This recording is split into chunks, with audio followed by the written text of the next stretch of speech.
Good evening, everypony, and welcome to Commentary as Magic's stream on today, Sunday, July 1st, 2018. I am, as always, Grandpaws. Emperor Bugle is still on vacation. Still doing vacation things. Big Cheese. And my name is 3 resource removal is mandatory and 45. Hi, R. Hi. Oh, today is a grand and glorious day. For we get to talk about one of the most hotly debated topics in this game. Who is best pony? That's why he said one of. One of. There are many hotly debated topics within this game. Who's your favorite pony? Who is your favorite pony? Was Twilight better before she had wings? Yes. No. Too delayed. If Celestia stares directly at the mirror, what happens? And other questions. But no. Today we will be talking about combos. Not anything that exists now, but things that could exist, maybe, in the future, with a little bit of help. What kind of help? Well, we don't know yet. That's the thing. All of the cards that we're going to be looking at today are on our list of top potential future offenders. Things to watch out for. So what you're saying is that we've got combo In Potentia, or otherwise known as why we might not be able to have nice things. That is exactly what I'm saying. Now, combo, in one form or another, has existed since basically the second set of the game. This is something that's been around for a long time, and as long as people are creative and somewhat degenerate when it comes to deck building, it will continue to exist. What we are talking about here, though, is not just a combo of, say, getting infinite free moves or infinite power on a character. What we're looking at are the possibilities of combos that could actually win you the game on the spot, or at least do something so outrageous that the game might as well be over. Now, a lot of these cards will have more tame uses than that, but we like to push the pedal. We like to turn it up to 11. For 5 AT, I'll give you a card that'll take it to 12.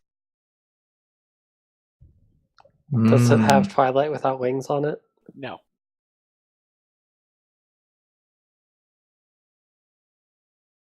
Anyway, so these are cards that, if they're sitting in your collection, and chances are several of them probably are, you might not want to throw them away, or not lose them, and you might want to consider them in the future when new sets come out. These are some of the tools that, when a new set is released, or new cards become available to play with, a lot of us will go and look at very, very closely, to be sure that nothing has changed with whether or not these things can work. Now, not all of the things that we're talking about are necessarily going to be real infinites. Some of them are just fun little interactions. Others are just fun little interactions today. Tomorrow, they might not just be fun little interactions anymore. Where do you draw the line for fun? About 50 copies of Pinkie Pie. Shaking the con building? Yeah, all bouncing up and down, threatening the structural integrity of the convention center. That's fair. Alright. If any of you in chat have had experiences playing with these cards, whether or not you've been able to combo with them or do anything wacky, it'd be fun to hear about it in chat as we kind of go through this discussion. But with that in mind, let's take a look at our first card and potential offendee. So before we do this, we picked, what, 10 of these, I think? Yeah, it was trimmed down from a list of more than that. Yeah, and I think we also went through here and said, if it's been well known, we probably don't want to talk about it. So this is mostly newer, untested stuff. Right. Or at least things that have not had any appearance at a tournament or major regional event. Or con. Yeah. If you've got some wacky brewer in your home group, one of them may have found something like this. Okay, so first up, we've got Gone Batty. Now this card should be fairly straightforward to look at. Right there at the end, it says gain AT on it. Like, that's just rife with potential. Yep. It's one of the keywords that I go looking through in the Royal Archive when I'm in a combo brewing mood. Gain, draw. Just things that make value. Put into play. Yeah, put into play. That's true. That's a good one. Just they implicitly make value. But let's look at a couple of things that have nice interactions with this. Why don't we give Ember a mild case of vampirism? She gets involved in everything anyway, right? That's a good point. So now if you can start a face-off through any means, or your opponent starts a face-off through any means, then as long as you win that face-off, you can exhaust Gone Batty and gain 2 AT. It is important to note that even though this is a resource that you play on one of your characters, you are exhausting the resource, not the character. Correct. And so Ember, being a dragon like she is, just butts into everything. And so you've got a lot of chances. But what if our opponent isn't starting face-offs? Well, then maybe we should start some face-offs of our own. I hear a lot of people like this card. I like sticks. I too like sticks. Pick, pick. And you'll note that Gone Batty says play on one of your characters, which means you can put this on your main. And the only thing that's better than a stick is a stick that pays you one when you win, which you're going to most of the time. Like every time. Yeah, this is one of, I think, maybe like 3 resources that can be played on a main. And it's probably the only one that you can play yourself and is beneficial. There's probably some others, but it is not a large list.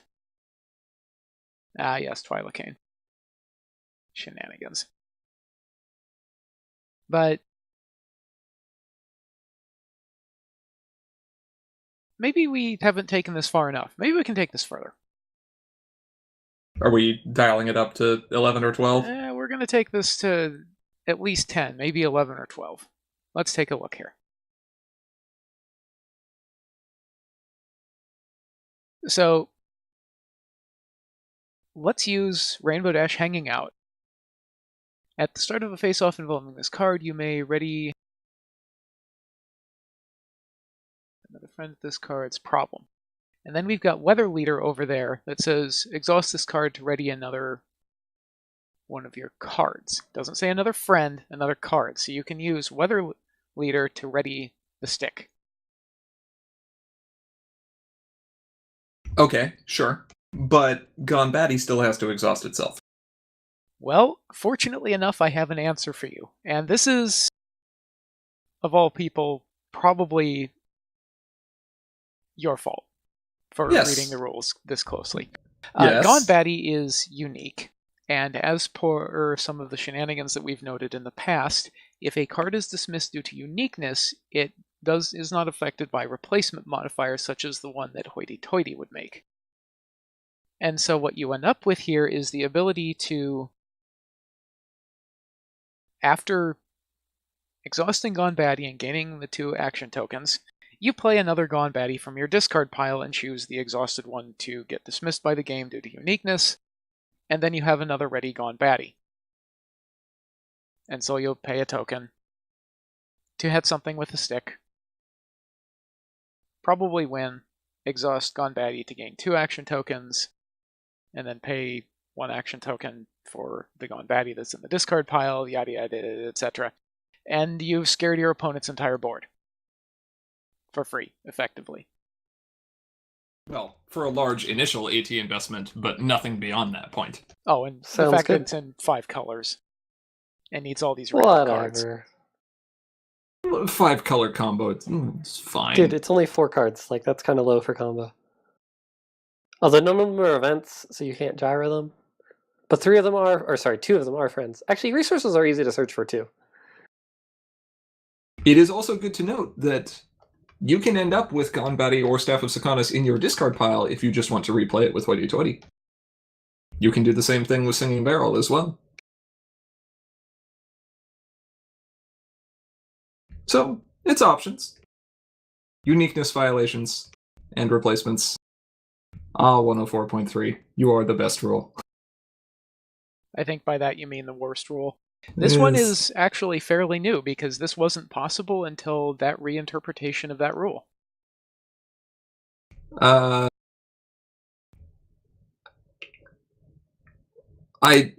did that rule last change?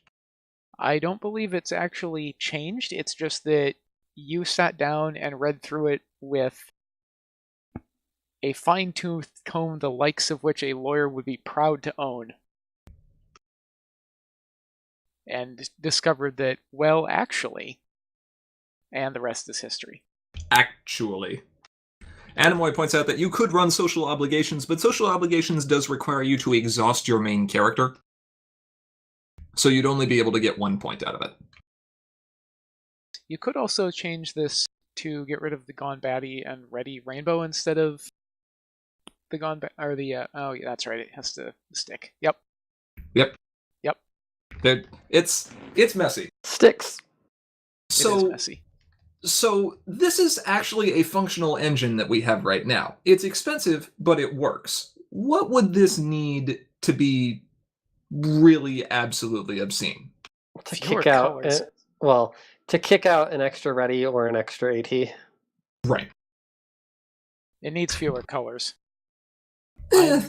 In my opinion, although once this starts firing, it is potentially useful, even if it doesn't actually make real forward progress as far as a one-turn kill, but this is hard to get off the floor. Yeah. Somehow we need to find another way to either gain another AT or score a point upon our main winning a face-off. If we can find something that will let us do that, unlimited. Yeah, we are also essentially getting infinite flips out of this. Right. You have the potential to turn into something. So, given infinite Actually, no, time... that gives you... Yes, given infinite time, that gives you infinite AT, because you can flip infinite copies of... Discord, Wrathful... And Ready Factory Jack. Yeah, or a Paper Twy, or whatever else it is you want to do. Yes, this is a deck that, given infinite time, would eventually go infinite. But we don't have infinite time in a tournament setting. We have 35 minutes, plus 5 minutes for hard time limit.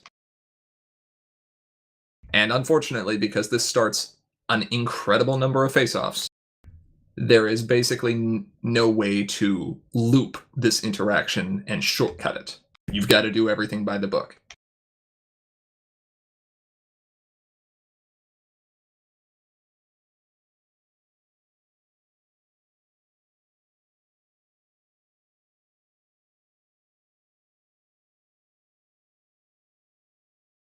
No. Alright, let's take a look at potential combo number 2. I think this is more your style, so I'll let you talk about this one. I like this card. So what we're looking at here is a very simple card from Defenders of Equestria, Ravers. And Ravers says when one of your non-token friends enters play, you can put a 1-power pink Earth Pony friend token into play at each problem, and at the end of the turn, you banish those tokens. So every friend you have that leaves play, that isn't a token, makes 2 tokens. Or more. Or more. That's true. If there are more problems, play a bunch of dilemmas. So all this thing really does is make a bunch of bodies.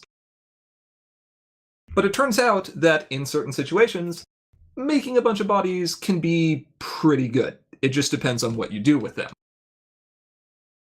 One of the best things that can be done with Ravers is to allow you to filter through your deck faster. Because it turns out, when you have a lot of extra friends, if you are running a main like, let's say Applejack Apple Vendor from Canterlot Knights, you can retire each of those tokens to dig 3 cards deeper in your deck and find another friend. Maybe, say, a Breezy, which can then enter play and then be retired to allow you to find 3 more cards and then make more Earth Ponies and find more Breezes and make more Earth Ponies. And This sounds like you're making an awful lot of tokens here. Just saying. yeah, there is a list that uses this card interaction and combo right now that's actually also using the hoity-toity that we saw in the previous one. And it's using Breezes, and it's using Setting Moon, and it's using Party Hard, and it's using shenanigans with Carousel Boutique to be able to get back Party Hard. And it's really funny, but it's not competitive. So what's it missing? Well, there's a few things. The problem we have right now is that the best thing we can do with a lot of bodies is to either draw a lot of cards or turn that card draw into a lot of AT. There was a card that got banned. Yeah. Something about being able to make too many bodies too easily. No. Yeah, pretty sure there was. Just saying. Being able to make too many bodies. I need answers. That didn't make bodies. To eat bodies, but That ate bodies Yes, to make it did. AT. Because it was too easy to make too many bodies. Ah, yes, that's fair. Yes, if I Need Answers was still here, then yeah. this combo would be stupid. Completely stupid.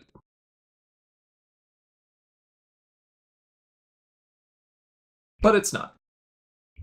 So what we would need for a combo like this to really become competitive would be some other beneficial effect triggering on a friend either entering play or a friend leaving play that can either grant you recursion from the discard pile or future AT gain. Seems good. And both of those things are dangerous enough that it is very likely we're not going to get them. But it's fun to dream. To have nightmares. It is fun to... They're not nightmares if I have them. They're nightmares if everyone else has them. You know how this works. You can't have a nightmare if you never dream? Yes, exactly. In our town. All right. So that's She's combo better. number She 2. got over that. Yeah, yeah, she's K now. She ate some oranges and it was K. She's kind of okay now. Not always. Combo number 3. Combo number 3. Wonderbolt Stadium. It's a great card. Exhaust this card and pay 1 less to play your next card this turn. So reduces cost of any card, but it exhausts. That would be a little broken if it just said you pay 1 less to play cards. But as we saw in, I think now in the past 2 things we've talked about, hoity-toity returns and 1 of 4.3 with, well, you play a stadium and you exhaust it to play another stadium, and the first one, uniqueness violation, goes to discard pile, and then you play it again and you infinitely play it. What do you get out of this? Right now, nothing. But if we ever had something that reacted on entering play or leaving play of resources, well, it'd be kind of broken. Or playing a card. Or a card. Yeah. Yeah.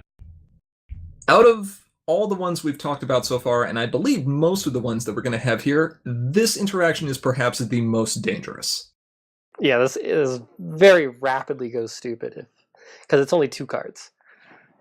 Well, 3. You need a third copy. Yes. Well, yeah. Second copy of Wonderbolt Stadium. But in terms of combo, it's very few cards. Small number of cards, low startup AT cost. Only 3 colors. Currently only 3 colors. So we can do this, but the other thing needs to be pink, yellow, purple, tricolor. And then you have to go for 6-color combo. Nah. Time to break out the Alicorn costumes. Has that card ever seen play? Yes. I believe it saw play in the deck that tried to abuse Fire When Ready with the Cutie Mark Crusaders. Yeah. Possibly.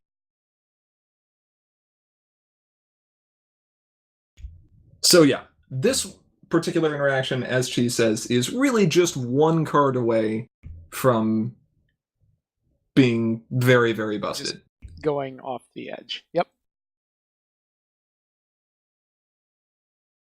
And so... No, go ahead. I was going to say, and so in that sense, if we look at the first 3 combos that we've gotten to so far, you'll notice they all have one thing in common, and that is hoity-toity. So if you're going to be watching a card, it's probably a good one to watch for. Animoy asks if there are almost no cards that search your deck for resources. In fact, there are no cards that search your deck for resources in the entire game. The closest thing that we have is Applejack Farm Formare, which lets you pick a resource out of the top 5 of your deck. Don't we have tutors for a specific kind of resources, though? We do have tutors for accessories. Yeah. But that is it. We have no tutors for locations. In fact, we have tutors for every other type of card. Yeah, Rarity Radiance can banish a non-resource card from your hand to tutor for an accessory. And by tutor, we mean search. That's Magic Origins, I think? Correct. Yeah, tutors generally refer to a card that lets you find a card of a particular characteristic from your deck and put it into your hand. So, Gyro is an event tutor. Pinkie Pie Every Pony's PFF is a friend tutor. And yes, as Pika-san points out, you can use Rarity Radiance multiple times. She does not have to exhaust in order to use that ability. But you do have to have a card to banish. Yep. Let's see. I think next one is an ancient interaction that's kind of dear to me. Go for it. Full Free Press, which says, when you uncover a Troublemaker, the next card you play that turn has its cost reduced by 1. And a little card called Changeling Infiltrator. I said it. Infiltrator? Infiltrator. Changeling Infiltrator. Whatever. That's how it's spelled in the question. Title errata when? Actually, yeah, what the heck, Interplay? You could get Infiltrator right in CN, but you can't get it right in DOE. Infiltrator, yes. Okay, so if you take a step back here, you can look at the 2 of these cards and say if you have enough full free presses, you can play a friend to a problem for free, get some use out of it. Factory Jack, for example, just to get you a token. And then you can play a Changeling Infiltrator. Glaring. A Changeling Infiltrator, which can retire the friend that you've just played to immediately uncover and make the next friend that you will play free by or cheaper by however many full free presses you have. Yeah, full free press is not unique, and it's pretty cheap to play. Yes, it is. Sounds like another case we could use hoity-toity. It does kind of, doesn't it? Hoity-toity doesn't let you play Troublemakers from the discard pile. No, not for Changeling Infiltrator, but for the friend you want. Oh, okay, sure. I mean, you could also just end up using, oh gosh, what is his name? The 2/2/2 white friend from Canterlot Knights. No. That No, you can play from your name? discard pile. Her name. Yeah. Oh, Foggy Fleece. Yeah, there you go. Yeah, that seems good. You do obviously have the cost of playing the Troublemaker itself. which could be problematic. But needless to say, if you are bored enough, there are certainly ways around this. And in fact, this almost was part of a real combo. It just so happened that these horrible monsters found a better way to do it. Yeah, we did work out a full combo back in CN for how this works. I actually forget exactly what it was right now, but it was a replacement for the selfie loop, or the origin of the selfie loop, really. Yep. I think there was something I came up with at one point that involved a Rainbow Dash weather leader and large quantities of rainbow shines and etc. I'm also looking at Changeling Infiltrator and realizing that now that we have a number of ways to have Troublemakers enter play face up, you can play, if you can play this card and have it enter play face up, you can still retire a friend even though it won't uncover the card. It's not useful, but it's funny. It's not useful yet. It's going to be real hard to justify me wanting to pay 1 AT and spend a card in order to retire one of my own friends and get nothing out of it. Yeah. I think I'll... This is a real great segue into our next card. Yeah, I suppose that's true. Card that likes to enter the discard pile? Card that likes to enter the discard pile. Really likes entering the discard pile. Grandpaws, why don't you tell us about this? Alright. This is Spitfire, aka, my god, how did they put so much text on an uncommon and think this was okay? And still have room for flavor text. Yes. Well, they had room for 4 words of flavor text. 4 words of flavor text, and I don't think she needs much more. No. So Spitfire, as we have seen in Hot Wings, is a great card. She's hasty, she can frighten something. If you have more of her in your discard pile, then the ones you have in play will actually get extra power. But in the case of a combo, the only thing that we're really interested about is that last bit of text. When this card enters your discard pile, you may draw a card. This is an interesting wording, because this is not when this card is put into your discard pile from play, when this card is dismissed, when this card leaves play, any of those effects. That means that no matter how Spitfire ends up in your discard pile, you will draw a card when she enters there, if you choose. And this gets us closer to another type of archetype of a deck that exists in Magic called Dredge. Dredge is a mechanic that says that if you would draw a card on your turn, instead, if you have a Dredge card in your discard pile, you can put the top X number of cards from your deck into your discard pile instead, and then return that specified card to your hand. And really what this is used for is just to have a bunch of cards that have strong effects when they enter your discard pile, or synergies with cards entering your discard pile, and then getting value that way. Drawing cards, as we know, is already pretty good. And it turns out that there's a couple card effects that have strong things going for them when they enter the discard pile. Spitfire lets you draw. Dr. Hooves Unblinking lets you find another Dr. Hooves, which can get you a free friend into play. There's a few wacky things going on there. Those things are kind of wacky. Being able to get free bodies and free card draw is the start of something that could, with enough support in the future, be dangerous. It's not dangerous yet. Right now, Spitfire is just a great value card. And just about the best thing that you can do with any of these other things is use something with Princess Luna Setting Moon. Well, I mean, there was this one pony named Penny Lane this one time. I mean, yeah, that's fair. We don't talk about her.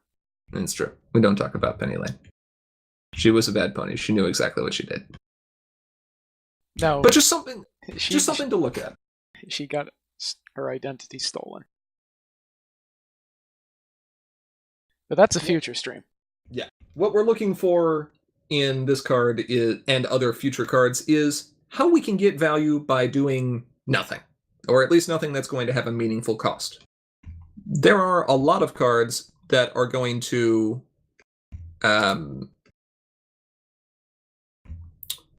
There are a lot of cards that are capable of getting you value either in terms of AT or in terms of card draw or some other beneficial effect without you having to spend anything.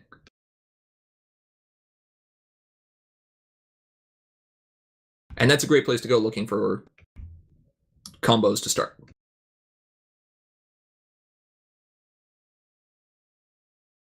Shall we go to card number, what are we at, 5 or 6? Proceeding down the list? Yeah, I think so. Sounds good. Oh, this is an oldie but goodie. It's a report. It is Haven't a seen report. those in a while. I don't think we've seen those in forever. This is, well, positively ancient, as you can tell from the fact that it's got a little alpha symbol next to the letter, but this is from Premier. It says, plan a problem. When you win a face-off at this problem, gain 1. Action token, obviously. I was like, gain 1 what? An at. Win! Gain 1 to win. Yes. Sounds Now- good to me. Gain 1 win. Sounds good. Now, back in Premier, this wasn't very good because essentially the only kind of problem that, or face-off that would take place at a problem was a troublemaker face-off or an actual problem face-off. And if it's an actual problem face-off, then the whole thing goes away. Why did you just spend 1 to gain 1? Like, Yeah. Which doesn't seem very good. However, if you fast forward a few sets, there's another card that starts a face-off essentially on demand. And due to the precise wording of this face-off modifier, happens to start a face-off here at this problem. Yeah, Joking Luna brings up that we now have showdowns and sticks, but it's important to note that a showdown or a stick does not take place at a problem.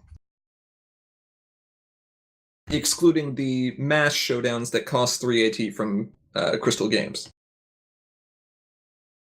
And so none of those would end up working with Outshine Them All, even if stick or both of the characters involved in the showdown would be at a problem. The same problem.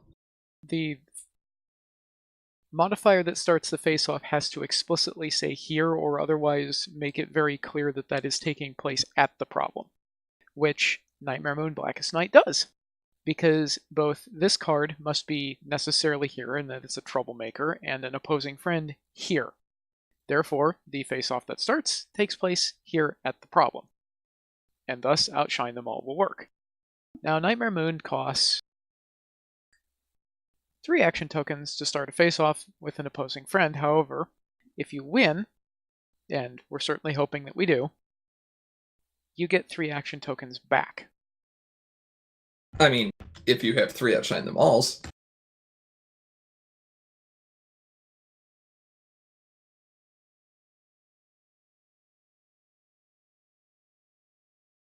Yeah. I mean, wiping your opponent's board for free sounds good. Is there a way we can actually wipe the entire board? Oh yeah, wiping the problem versus right- board. I mean, right now all it does is just wipes everything at the problem, but if we add a proper problem, like halfway across Equestria, you can drag another friend up to that problem and set yourself up for the next pony that Nightmare Moon is going to scare. I want to actually build this deck. You want to build the deck that needs 3 Outshine Them Alls to work? Yes. So terrible. But it's funny. When can we clone a resource? We'll have to see. It. We can't do that. Those don't exist. I know. Now, it is also important to note that, yes, as Animoy points out, this is a one-color combo, and that's kind of fun. And it's in purple, which has a lot of AT. Which is, like, never going to happen. Like, Right. Sure, first you need a draw engine, but if you have a draw engine, you already won. So... Yeah. What you'd need to do here You could, I guess, combine some value with Heart's Desire here too if you're winning face-offs, and that gets you a little bit of extra AT, but there's no way to get infinite Heart's Desires because you dismiss them to their own ability, not to uniqueness violation. So even if you have a Trenderhoof, that doesn't work, and if you have a Trenderhoof, then you can't have 3 Outshine them alls. So it's all just basically ruined. It is also important to note, though, that Nightmare Moon does not start a troublemaker face-off. I know that sounds weird. She is a troublemaker. She starts a face-off. It's not a troublemaker face-off. And when she's defeated, she gets you, like, dismissed, and you get her bonus points. Yes, but still not a troublemaker face-off.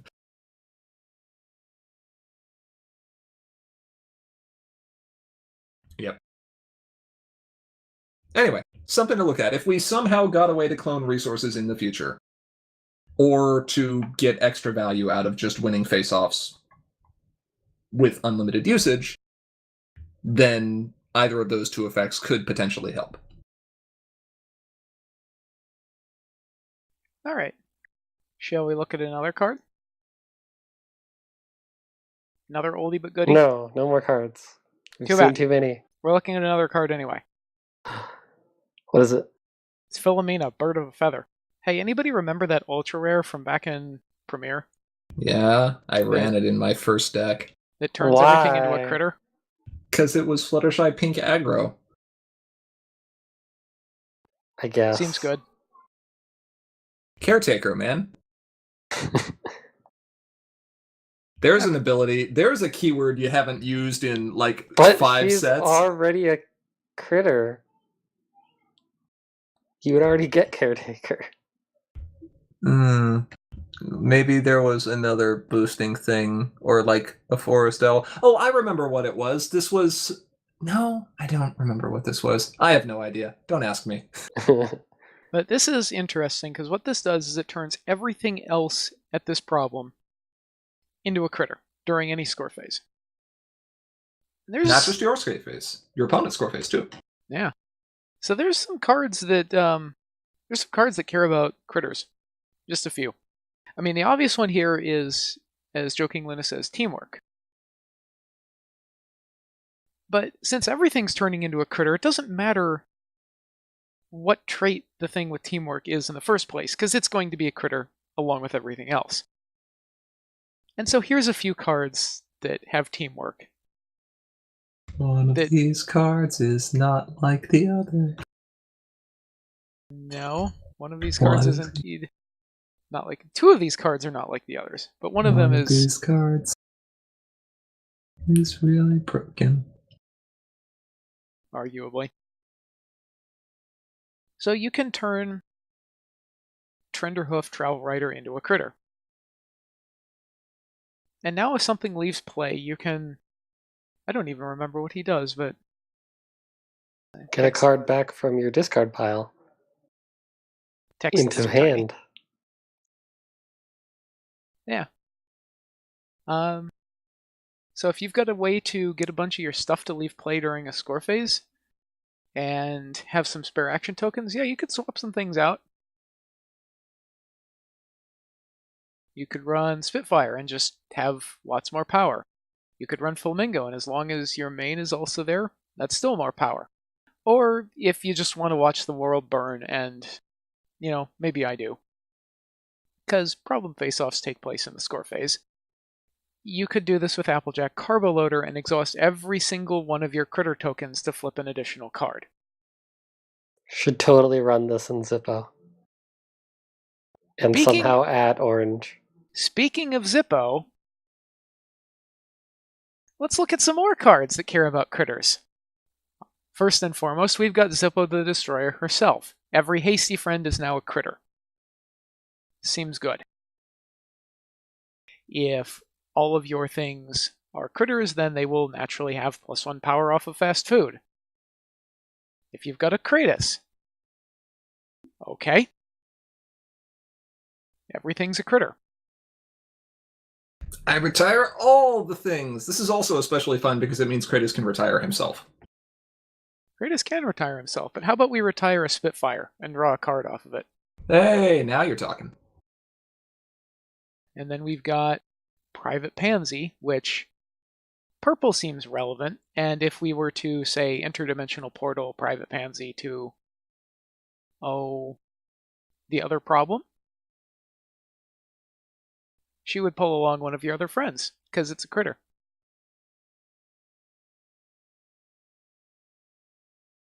Yep.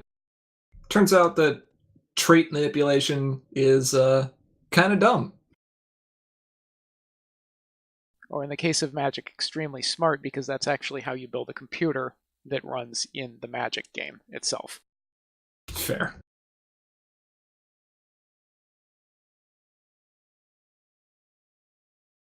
Let's see. What else do we have here? Oh, I like this next one. You like this next one? You want to talk about this next one? I like this next one because it is so counterintuitive as for what you actually do with the card. Here's a fun card that has, in theory, been broken since his release. In theory? In theory. Because all the cards that you needed to break him were right there in the same set. Oh yeah, they were. So this is Ace O'Rally. Ace O'Rally says when an opponent's character is moved from here to another problem, draw a card and move this card there. So I want to note something about this. is it the lack of a word? It is the lack of a word. Nowhere in this ability does the word may appear. This is mandatory.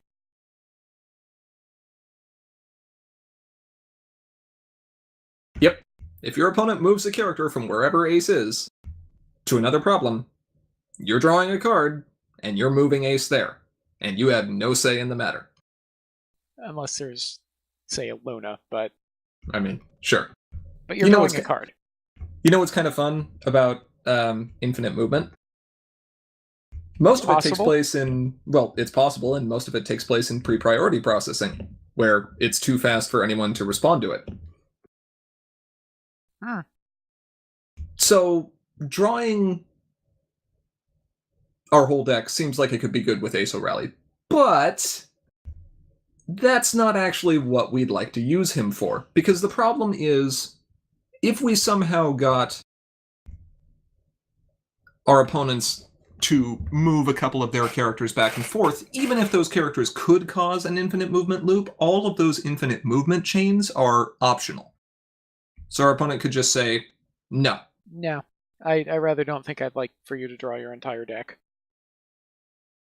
But what if we had our opponent draw their entire deck, and we moved our characters? But then they have card advantage.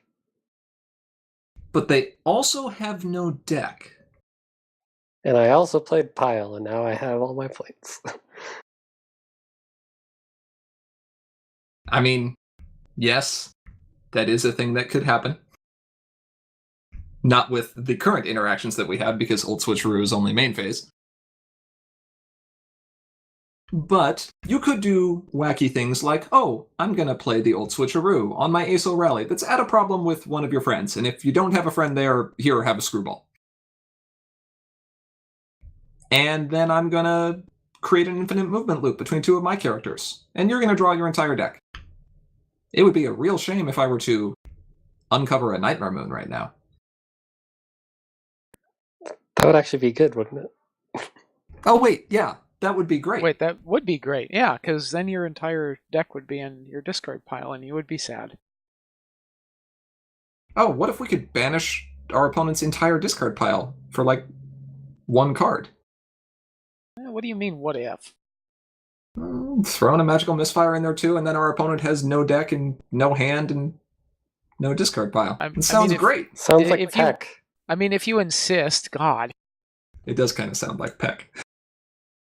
We left our opponents with a discard pile in Peck, which didn't have anything else. It was because you didn't care to fix into purple, but I digress. So yeah, this is a funny trick. Ace O'Rally and the Old Switcheroo are a match made in heaven, and if you couldn't spot that, take a look at their set symbol in the bottom right corner. And if Screwball was fully on screen, you could also see that she too is from Absolute Discord. That set was just full of madness. I mean, it really was. Didn't that have the Discord cycle? Yes, it did. Which was pretty bad. It was Yep. okay, but... It was funny. I also love the flavor text, ancient equestrian proverb that Discord just made up. I mean, he would. Anyway, that's about it for this one. Let's go to combo number. I don't know what number we're on now. See, that's the fun part about infinite combos. You lose track of where you are. You're just in the loop. I think we're on 9. Gotta get into the loop. But you're Yeah, just in the so... loop. Never leave it. Lead Pony Badge. Back from Premiere. I remember when this was quite a popular card, back before they fixed problems being able to exhaust. That was dumb. That was amazing. That was amazing. And I used that to its fullest extent, ability. It was, But yes, it was lovely because at the height of this, people just understood, oh, you're exhausting your lead pony badge. All right, whatever, you're exhausting your problem. I get it. yeah. I'm glad they got fixed though. Yeah, that was stupid. That was So- hilarious. Lead Pony Badge says, choose one of your ready cards, exhaust this card and that card to ready an exhausted character.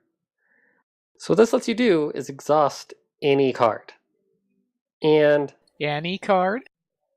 any card. How Sorry. about Ready cards. Any ready card. But like you can't exhaust a non-ready card anyway, so it doesn't mean to say that. And you can't exhaust cards that can't be exhausted. Yeah. how about a troublemaker? How about a troublemaker? Yes. You can exhaust as much troublemakers as you want. Now, they don't have power when they're exhausted. Sorry, they do not contribute power to face-offs when they're exhausted. However, for some, that doesn't really matter. Like Jet And- Set and Evercrest. Yeah, like Jet Up and Upper Crust. And so right now, this is more of a just interesting thing you can do. It's 1 AT to get a free ready. So this ends up being like a... You can kind of treat this as an extra AT generating friend. But if we ever have a non-friend that exhausting matters, then this can become a problem. Because it allows you to exhaust basically anything. I would like to note, I have actually used this card recently. Recently, you say? Recently. This card was added in the updated version of Working as Intended, the pauper version of Blue Elves, that uses Pipsqueak to farm your own troublemakers. Ah, That it would. Because what this lets you do is chain power with Muffin Mare onto a character, and then to ensure you get that extra power, you exhaust the troublemaker that you're about to beat up. yeah. That's pretty good. It was funny. Definitely working as intended. Definitely. Let's see, I think we have one last one. Okay, Aura, take us home here. Okay. In the spirit of Bugle, who is not here right now. Well, we'll not get there just yet. But what we have here is yet another problem from Premiere. 795 wing power. Resources played on characters here have their cost reduced by 1 action token. And some of us will look at this and just be like, here we go again. Because this is cost reduction with no minimum. And No minimum and no limit as well. no limit either, yes. So this can be done repeatedly. And I don't know about you, but there's a fair number of very cheap, by which I mean 1 cost resources that get played on characters. Like a lot of them. And in the spirit of Bugle, if there's one thing that Flitter likes, it's hats. And the only thing that she likes more than hats is a lot of hats. Free hats. A lot of free hats. Oh god, so many hats. This is why everything now says to a minimum of 1. I would also like to point out that only 6 of those are in fact hats, and the other 3 are shoes. They count as hats. They are shoes? No, Oh, yes, they they're are hats. shoes. That he's just using Hats as for your shoes. feet? Yes, feet hats. I would also like to point out that in spite of all of these hats being on Flitter, she is still incapable of confronting that problem. But Flitter's not a mare to let stuff like that get her down. Nah, Flitter just wants to be fabulous. Cloud Chaser's bow when? Never. I'm obligated to play this part of this. Never. Yeah, this is amusing. There are actually some somewhat broken things that you can do with 795 wing power, because of all the cards that exist in the game, with the exception of friends, I believe accessories are the ones that have the most other discounts. They do have quite a lot of... They've gotten so much love, and yet they still aren't the most amazing cards. Well, most of the accessories haven't been as impactful as they could be. But if you have another friend that allows you to reduce the cost of accessories, and you have 795 wing power, then playing any accessories on that friend are actually costing 2 less. So you could do weird things with, like, Cybernetic Limb Actuator, which in and of itself is an accessory, and also gets you free movement. And is also unique. Just And in is case also you were unique. wondering. Where this was going.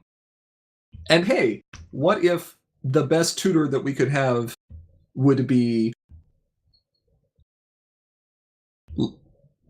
banish a card from your hand to search your deck for an accessory an unlimited number of times? So we could just get all our accessories. Yeah, there's very silly things that you can do with this card. And Flitter does like her hats. So we're hoping that we did Bugle proud there. I don't know. We'll find out. You can give her even more power if you're running Rarity Dressmaker as your main. Oh, look, I will play all of my hats. Oh, so what you're telling me is we need to slap an Alicorn costume on her for the low price of 1? Actually, we could play Dressmaker, Trenderhoof, and any number of resources like that, and then just get infinite power on a friend. Oh dear. Look what you've done. I'm starting to identify a rule within the comprehensive rules document that seems to be a little bit abusable. I'm seeing a pattern here. I want to make a really snarky statement about the one that says to play a game.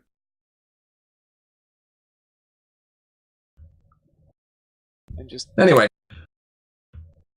we hope that this list of potential future combo cards gives you some ideas of what to look for when you're deciding, can I combo with this? Or how can this card work when a new set comes out? There's always fun things to look for, and there's always wackiness to be found. The only rule is you have to start looking for it at 2 in the morning. Yes, that was the...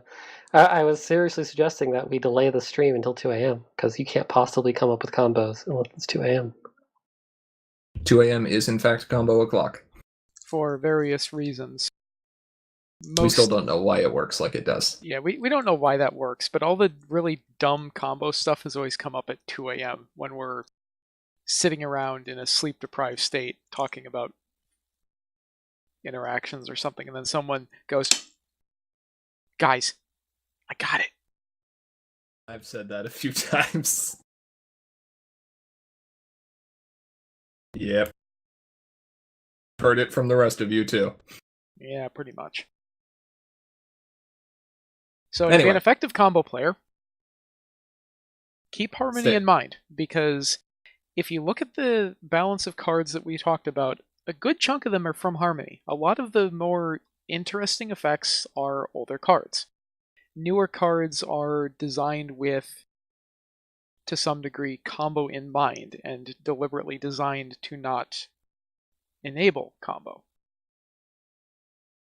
And so occasionally you need to go back into older stuff in order to find a card that does what you want. Your premier block cards are far from useless. There are a number of them that are useless, but there's also quite a few that are just sitting there, lying in wait for the perfect chance. And then they strike! Like Twilight Faithful Student. Well, no. No. I mean, she did. Oh, my bad. I thought you were talking about research student, because I'm just sitting there going, No. No. Faithful Student. The main. She totally did that. I mean, She that was wasn't, like, that wasn't was- her fault. that was totally her fault. That was not her fault. That was 100% That was her not fault. her fault. Okay, look, I'm more willing to blame Twilight for this than Vapor Trail. Vapor Trail is a good pony. No. She unintentionally... No, that's... Okay, but that's a different stream. That really is a different stream. All right, that's fine. Anyway, I think before we delve too deep into the realms of combo madness, we'll go ahead and wrap up our discussion on this topic for today. It's only 8 o'clock. We're 6 hours premature for combo o'clock. That's true. We'd like to give a big shout out to all of our patrons on Patreon. Thank you so much for your regular support. And if you aren't currently a patron, but you enjoy what we do, please consider donating. Doing so will give you some awesome rewards, like the ability to vote on polls to determine if Twilight was better before she had wings. She was. Wait, crap. Haha! We've tricked you. Yay. Yay. It's unanimous now. No, I meant the other thing. Too bad. A chance to share your own deck creations to be reviewed live, and even the ability to challenge members of Sim or other patrons to feature duels. If you have comments or questions that you'd like to send our way, or if you're just interested in hearing about what we're working on for the future, there are many ways you can stay in contact. We have our Patreon, as mentioned previously, but we also have a Facebook page at facebook.com/commentariasmagic. We're on Twitter at CIM_CCG. You can email us at commentariasmagicteam@gmail.com, and patrons at or above the $5 per month level can get access to our Slack channel where you can chat live with us any day, anytime. Come chat with us at 2 a.m. and watch what happens. I mean, it's not always combo o'clock. Sometimes it's just sleep deprivation o'clock. If someone asks for it to be combo o'clock, we can make it combo o'clock, though. We can flip that switch. It's got to be 2 a.m. though. Yeah. If you're looking to watch any of our previous videos, including tournament recordings, you can find them on our YouTube channel, which is linked in the sidebar. And please make sure to subscribe so we can actually have a channel URL that makes some amount of sense. With all that said, thank you to each and every one of our viewers, both here now and watching this recording later. Before we sign off for the night, a couple quick things here. Thank you to everyone who is participating in Hacko. Hacko, yes. Or Coco number 6, for those of Hacko. you that actually remember. Hacko. Whatever. It's Coco number 6 if you've been reading the title of the email. Totally intentional. Working as intended. Yep. And for those of you who are going to be at either BronyCon or Gen Con, I believe you'll be able to find some Sim members there. I We're looking- fully suspect so. A few. If you're looking for a pickup game, or if we've got time to get people together, who knows what we can do. Well, thank you, Pika-san. We appreciate you subscribing. We stream just about every Sunday here at 7 o'clock, and all of our previous streams, including our live tournament recordings and commentary, are visible on our YouTube channel. So have fun digging through there. There's all kinds of goodness to be found. Anyway, that'll take care of us for this evening. We are, as always, Commentary is Magic. I am, as always, Grandpaws. Emperor Bugle is still on vacation, because that hasn't changed in the past hour or so. Big Cheese? And 45 deck minimum and maximum. Thanks, R. And thank you, everyone else. We'll see you all next week. Bye.